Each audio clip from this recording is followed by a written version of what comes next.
Brought to you by Dale Carnegie of Orange County, this is the 411 on Leadership podcast, where we discuss common sense leadership practices with executives in Southern California to transform you into the leader people want to follow. This is the 411 on the Leadership. My name is Steve Thomas. To my left is John Campbell.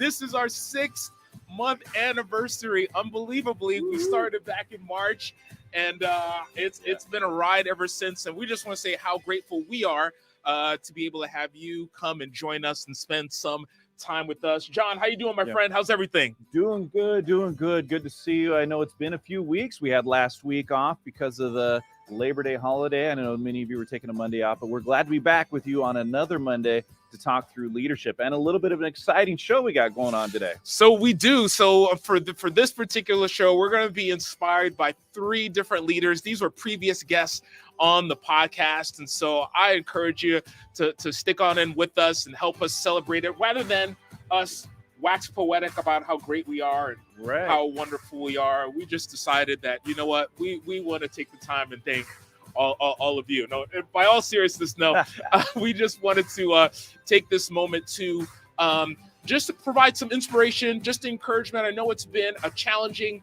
business environment as we're dealing with so many things that are going on within not only the work context, but within life in general. So we wanted to do things a little bit differently, and we wanted to take the opportunity to connect with 3 different leaders and share their advice and share their practices with you as we finish off this year. However, we want to first start out by saying, you know what, the person that makes all this possible as we're celebrating our 6-month anniversary is the man who's come outside of the background. He's actually in the foreground, and that is our man, Brian Coburn. He is the director and our producer here at the 401 on Leadership, and he also manages Sitch Radio. And Brian, tell the group a little bit about Sitch Radio, and if they want to start a podcast, how can they connect with you? Well, thank you for that. And I want to congratulate you both. Most podcasts don't make it this far, and you guys not only have made it this far, from my view, you guys have done it with ease. Your show notes are spot on. Your guests are lined up. They're well prepared. So kudos to the 2 of you for crushing it and knocking it out of the park. Thank you. Well, thank you, Brian. We really appreciate that so much. So tell us, how do people get a hold of you? Tell us a little bit more about Sitch Radio and how can they connect with you? Sure. My name is Brian Colburn. I run Sitch Radio here in Irvine, California, and it is our job to help you tell your story. So whether it be leadership, maybe a passion project, and you need a little help getting it online or maybe just some coaching along the way, you can give us a call. We're online, sitchradio.com. We're on all the social media platforms. And, we love helping people develop their shows, much like we have this one. So thank you for that. Yeah. And, Brian is not just the behind the studio guy. Brian actually is the co-host another show also. So Brian has just a ton of leadership experience and has been on the show, helped us talk through some of the technology aspects when it comes to leadership. And when it comes to leading through a podcast, Brian, what are some of the biggest hurdles that people have, and how do you you did a great job in tearing those down for me. What's that one thing, and what's a step that someone can take to get over that? Yeah. So, the first biggest challenge that I have to deal with is getting people over, we'll call it imposter syndrome, and letting them know that, they do have a voice. You are going to make a mistake, and it's okay. Being an authentic you is really a driving force for the growth in podcasting. And that's usually the first hurdle. The second hurdle is helping formulate a logical flow for episode after episode, if they're not sure where to go. Okay. But I mean, like you guys filled up that tool we use pretty quickly and haven't really missed a beat. So didn't need it there. Didn't really need imposter syndrome, therapy with you guys, because you guys talked for a living. I'm glad that's how it looked like it. Thank you. Well, one thing that I encourage everybody to do that's thinking about starting a show with us is come watch a live show. Yeah. And you guys did. And the excitement both of you had after watching a live show go out was just infectious. You guys were pumped up and motivated. So that's a tool I keep up my sleeve to help people get over, whatever doubts they may have. Right on. Well, definitely appreciate it. Well, you definitely helped us along in our journey. So it was important for us to have you do this show with us. And so for those that are viewing us right now, we encourage you, please like, comment, and subscribe. Yes. We want to hear from you. This is an interactive podcast. As we see the chats and the questions come in and the comments, we want to be able to recognize those. And so please feel free to comment, like, subscribe. It helps us to grow the show, helps us to grow this audience. And so speaking of growing the audience, we definitely wanted to be in a position where we inspire all of you. Obviously, I couldn't inspire these guys to wear a tie. And so we've got a few other leaders that are going to do a better job of just sharing their experiences and also inspiring us to be the leader that others want to follow. And so we first want to introduce to you Jaci Anderson. Jaci is owner of Jaci Anderson Coaching. She's an entrepreneur, leadership life coach, working with women of color in leadership to defy burnout and lead liberated. Jaci brings a winsome wisdom, courage, and freedom to the conversation about leadership burnout. And I'm glad she's able to be on the show with us quickly. Jaci, how's everything? Hello, going well. Thank you for having me this morning. Man, we definitely appreciate you taking a little bit of time just to encourage us and inspire us as leaders. And so, Jaci, with what's going on as it relates to the business environment, what as it relates to leading people, but not just leading people, but leading our lives individually. We have so much that's on our plate that's very, very stressful. Some of us are at the places of really burning out. And so as not just a leadership entrepreneur and you leading your business, more specifically with your work, not only with not everyone, but also specifically women in color, in light of us managing our stress and our burnout in today's business climate, what story or what practice would you use to inspire us and motivate us as leaders in maintaining that work-life balance? Yeah, you said it. What can we do individually? What I'm seeing as an executive coach and as a consultant in organizational development, in our time, self-leadership is more essential, than ever, especially when it comes to defying burnout. And, as you said, I center my work on women of color in leadership. And, there's a way that women of color are navigating burnout that everyone can learn from. And that is how to change the rules of the game that we are playing in order to support our best leadership and our best contributions to society. So women of color know better than anyone that, we're playing a game that is stacked against us, where we're working twice as hard to get half as far. Statistically, the data, supports that. And yet as leaders, we can change the rules that we play by in order to give our best leadership. And I see this story of changing the rules that we play by in the narratives of 4 women that we have witnessed recently, even in the midst of our tumultuous times. And that is 7-time Olympic medal gymnast Simone Biles, 4-time Grand Slam tennis champion Naomi Osaka, Pulitzer Prize winning reporter and professor Nicole Hannah Jones, and Her Royal Highness Duchess of Sussex, Meghan Markle. And if you're familiar with their stories, each of these women are high achieving, highly successful, highly visible, and adored, and yet faced factors of burnout that created risk, to their lives and their livelihood. And, burnout kind of gets thrown around casually these days, like, oh, I'm burnout on doing the dishes.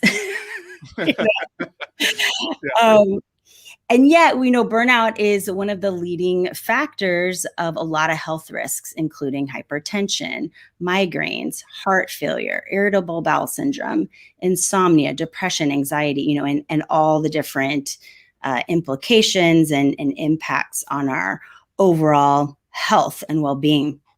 And so, like many of us, each of these women faced an expectation to keep it pushing, to suck it up, or to literally, keep calm and carry on. And in a way that posed really a tremendous risk. So we now all have learned about the twisties that gymnasts face that put, a risk of severe injury or death, to Simone Biles. Right. We now know, Naomi Osaka was battling depression on and off the court that affected her, career. Mm-hmm. Nikole Hannah-Jones was being denied a vote of her tenureship that impacted her livelihood, source of income, career. And we have learned that, Meghan Markle was suicidal, even as a princess, literally, in the castle. So what I noticed, the story that weaves through each of their lives is that in the face of enormous pressure, enormous criticism, they stood in their self-leadership to change the rules of the game that they played by. So Simone Biles didn't compete in the team events. Naomi withdrew from the French Open. Nikole chose Howard University over UNC.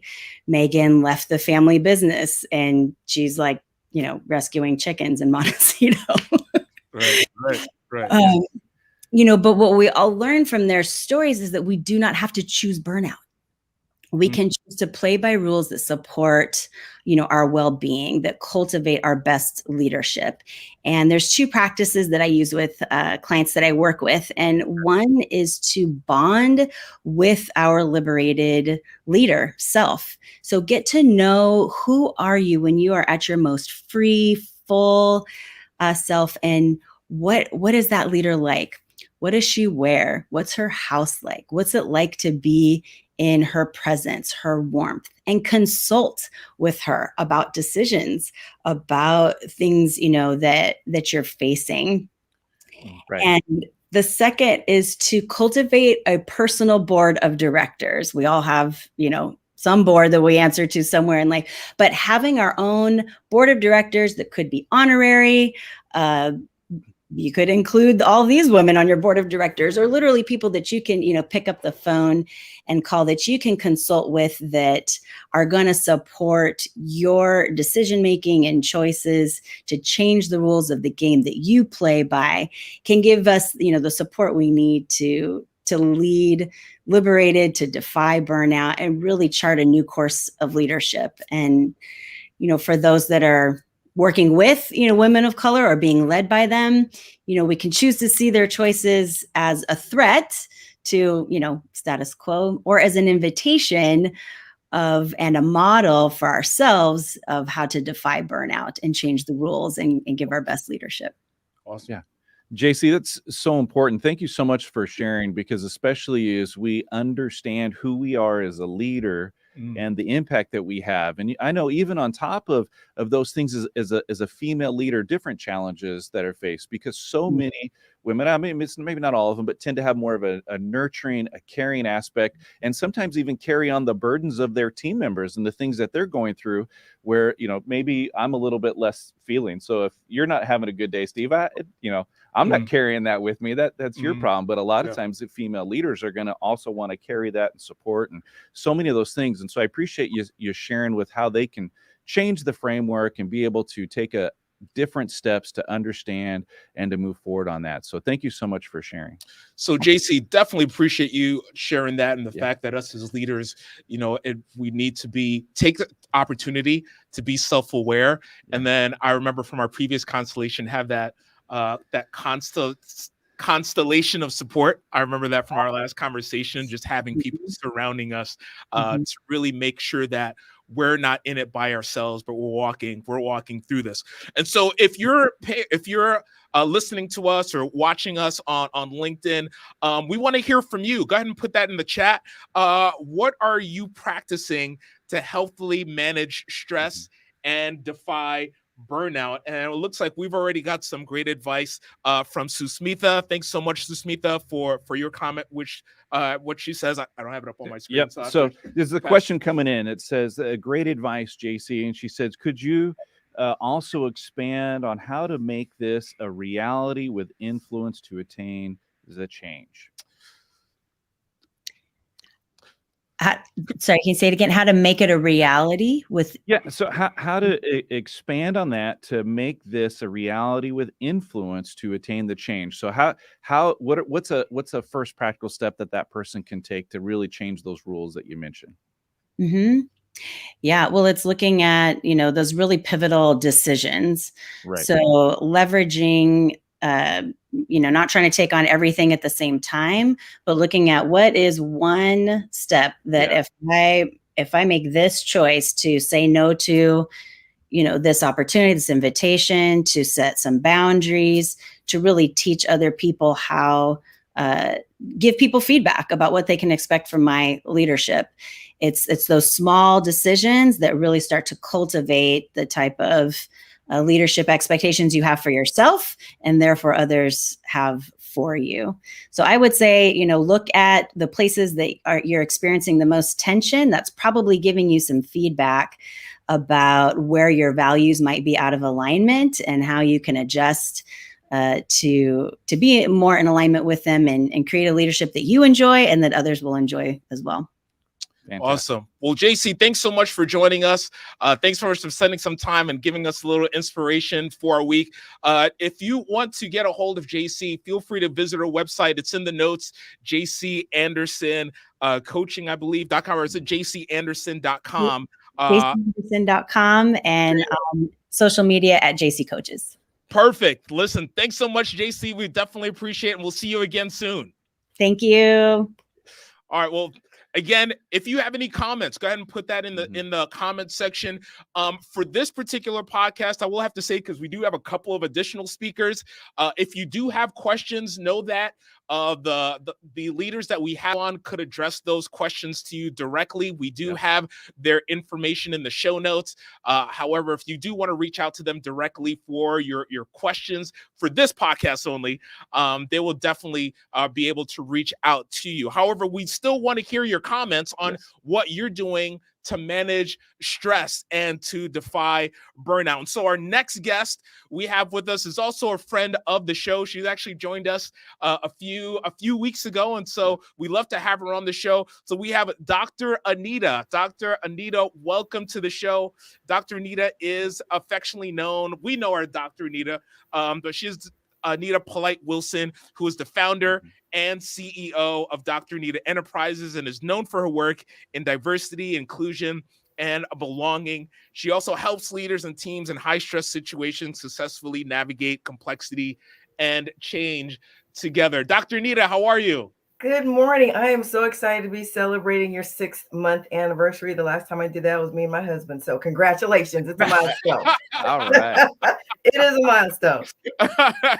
Well, it looks like we're in pretty good company. And so we thank you for joining us on this. So Dr. Anita, as you know, as it relates to the 20 plus years that you've had in the diversity, equity, and inclusion space, we know that a lot of organizations now, it's more of a priority.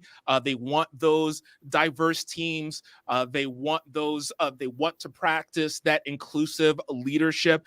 And so in light of all that, what can us as leaders do? What story and practice would you share with us to help us to promote psychological safety and ensure that our people on our teams are feeling both heard and they're being valued? Thank you so much for that question. It's an important one, and it's one that's top of mind these days. The story that I'd want to share with you comes from a partner of mine. We're actually working on a project together that's going to be kicking off Thursday. And it's called DIB Safe Start, Diversity, Inclusion, and Belonging Safe Start. And this came about because a colleague of his, he's in Utah, and so the majority of his circle are white males. And a colleague of his said, I've been in business for 30 years. And while I want to get on board with the whole diversity thing, I think I'm just going to go ahead and retire because I don't want to make a mistake in having these conversations. And so that can be interpreted in one of two ways. Either he's hesitant to try, so it's easier to quit, or he's being obstructive to personal change and learning some things that may go against the way he's been conditioned. There's no judgment, but those are one of two ways that his story can be interpreted. And so the practice that I have for leaders is to be sure that you're meeting people where they are and recognize the 5 roles that people might assume in their diversity, inclusion, and belonging journey in the company. And those 5 roles are the pioneer, which is usually the leader who says, we're going to do this, the champions, the influencers, the hesitators, and the obstructors. And what's important to know about hesitators and obstructors is the hesitators, they're just not quite sure how this is going to go. The obstructors really feel like this is not the right thing to do. And so even in those situations, we really need to be careful about meeting them where they are, because 9 times out of 10, we're talking about psychological safety factors and whether or not people feel safe, whether or not people feel fairness is being compromised for them, whether or not they feel their autonomy or their esteem is being what's the word I'm looking for? Compromised. And so when people behave this way, these are the things we need to think about. And some solutions are to expect hesitancy and perhaps initial obstruction, but not to accept it. Bring people in, don't call people out. Be clear about the culture that you're looking to cultivate. And then finally, help people assume the role of a pioneer in their circle, a champion, or an influencer. And this is important along every single fraction of the organizational system of systems.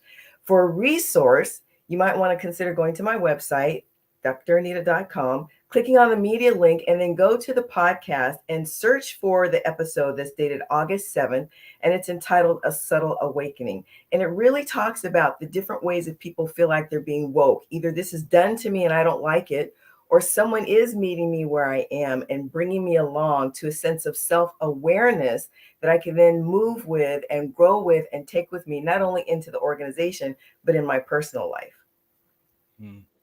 Wow. Thank you, Dr. Anita. And thank you so much for providing tools and resources for leaders to be able to take things to that next step and see them, see reality come into place, especially in the workplaces. We're trying to find ways to grow, to build, and understanding and knowing that it's going to take all of us together as a team with so many of those different aspects which you've identified. And if you haven't checked them out before, make sure you take a look at a couple of our podcasts a few weeks ago, and you just have so many great insights. And I want to take a moment to let Brian say good morning, because I know Brian and Dr. Anita know each other. So good morning, doctor. How you doing? Hi, Brian. Brian is my hero. He's one of the people that helped me with a little bit of initial imposter syndrome when I first started working with him.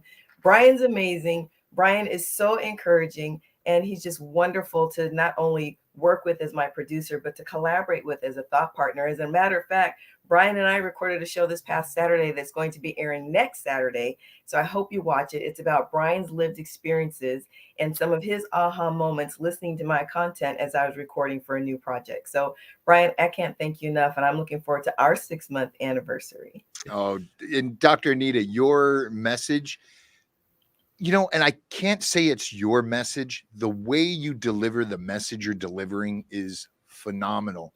And to me, that was the aha moment. So you keep doing what you're doing, and let's make this planet better for all of us.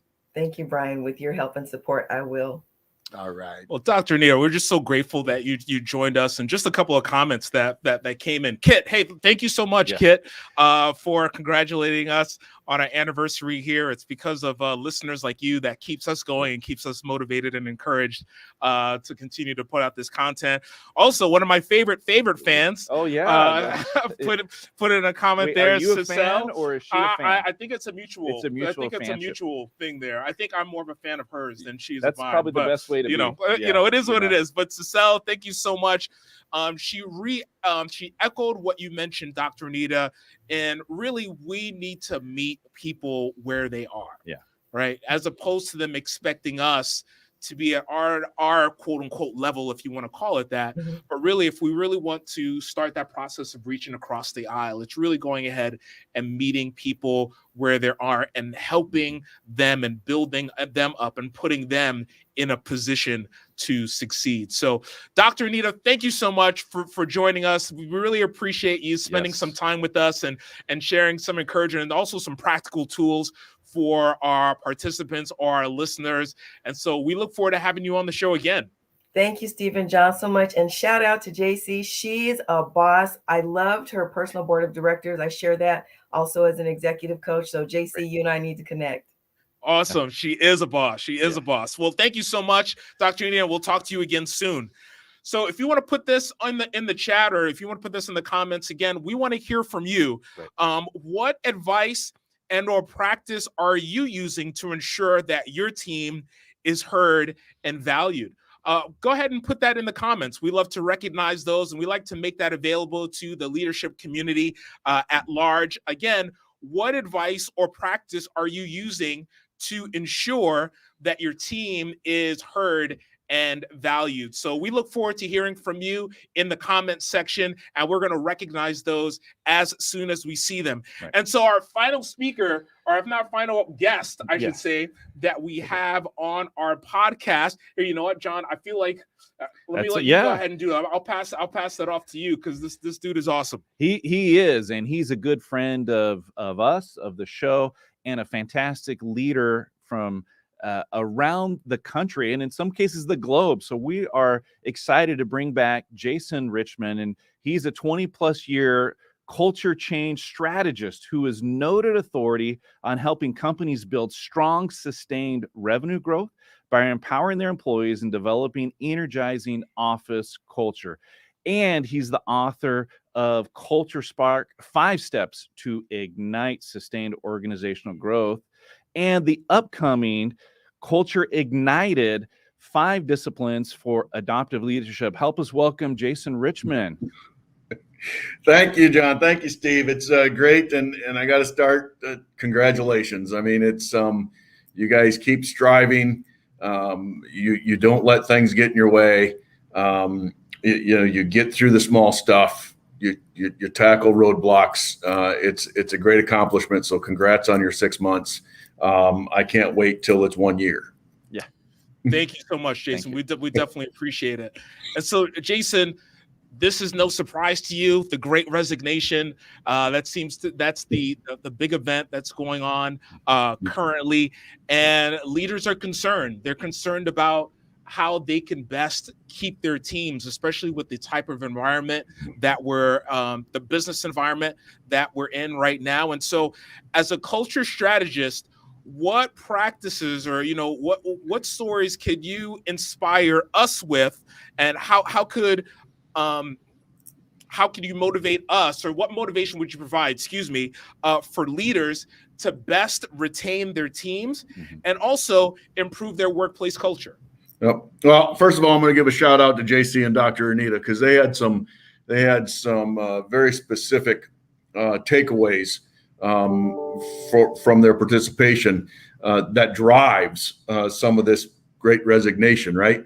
The inability to bond with your liberated leader, to really figure out who you are as a self. I mean, Jaci, if you're still on, that resonated with everything I deal with on an every day, and our coaching and our culture work is people need to be authentic, and they need to have that environment where they can be authentic. And Dr. Anita's meeting people where they are.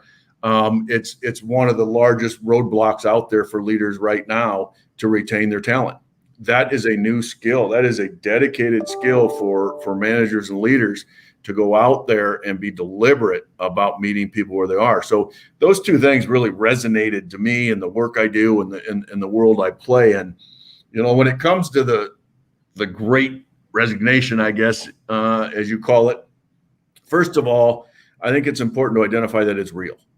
Yeah. Right? This is not a myth. I mean, the U.S. Department of Labor just announced that in April, May, and June, 11.5 million people left their job. Right now, in my work and what I do, and again, resignations happen for a lot of different reasons, but the Great Resignation, I kind of like to rephrase that and call it the Great Reprioritization.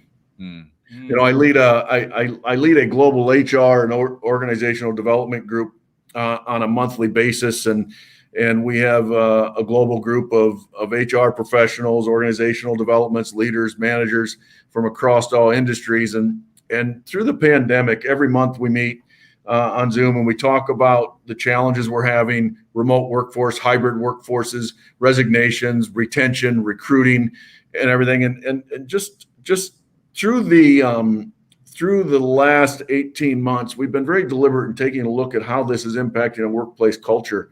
And we've really realized that everybody, regardless of their role, whether they be an executive, middle manager, a frontline leader, an individual contributor, they've gone through an internal process of reprioritizing their lives, reprioritizing who they are, who they want to be, where they're going.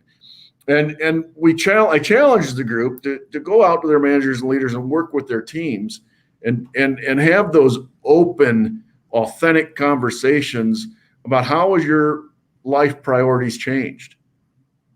Because it is going to impact our culture evolution, right? We have to adapt to that. We have to be able to support those priorities. And what we're coming out with is some of the big highlights of that exercise was that the pandemic itself and what we've been going through and the shift in the workforce has changed individuals' hearts and minds. Yeah. It's absolutely changed their priorities. And Steve, you and I had a conversation about this a couple months ago, sitting in your office. And the third one is work is no longer just about paying the bills. Right. Or people and organizations, and this all came out of this consortium that we're doing on a monthly basis. People are coming away with new focus points, new priorities, new things that energize them. Right. And then I took it a little farther and I says, okay, so with this reprioritization, what's our workforce looking for? How can we keep that top talent? And we came out with things like job flexibility. Yeah. Right. And that's huge in a hybrid workforce, a complete remote workforce, those types of things. The understanding of the redefinition of work-life balance.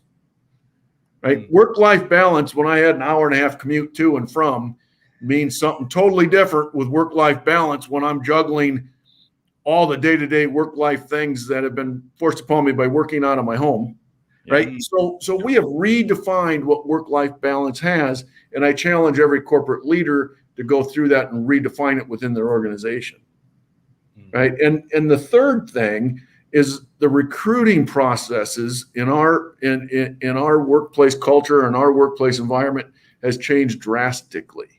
There are so many more opportunities for people out there.